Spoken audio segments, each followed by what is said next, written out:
আজ অত্যন্ত ভারী মন নিয়ে আমাদের কোম্পানির অন্যতম সেরা কর্মী এবং অত্যন্ত দায়িত্বশীল সুপারভাইজার শেখ মুমিনকে বিদায় জানাতে হচ্ছে।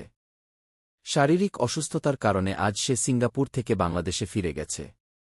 শেখ মুমিন দীর্ঘ সময় ধরে অত্যন্ত নিষ্ঠা, সততা এবং দক্ষতার সাথে আমাদের SI marine engineering private limited পরিবারের একজন হয়ে কাজ করেছে। তার কাজের প্রতি দায়িত্ববোধ এবং নেতৃত্ব দেওয়ার ক্ষমতা আমাদের পুরো টিমের জন্য সবসময় অনুপ্রেরণার ছিল। তার মতো একজন দক্ষ ও প্রিয় সহকর্মীর চলে যাওয়া আমাদের কোম্পানির জন্য একটি বড় শূন্যতা। এসআই মেরিন ইঞ্জিনিয়ারিং প্রাইভেট লিমিটেডের পুরো পরিবারের পক্ষ থেকে আমরা মহান আল্লাহর কাছে শেখ মুমিনের জন্য দ্রুত এবং সম্পূর্ণ সুস্থতা কামনা করছি। তিনি যেন সুস্থ শরীরে খুব তাড়াতাড়ি আবারও আমাদের মাঝে ফিরে আসতে পারেন সেই দোয়াই করি। কোম্পানির প্রতি তোমার অবদানের জন্য ধন্যবাদ মুমিন। তোমার ভবিষ্যৎ জীবনের জন্য অনেক অনেক দোয়া ও শুভকামনা। এসআই মেরিন ইঞ্জিনিয়ারিং প্রাইভেট লিমিটেডের ওয়েটিং ফর ইউ।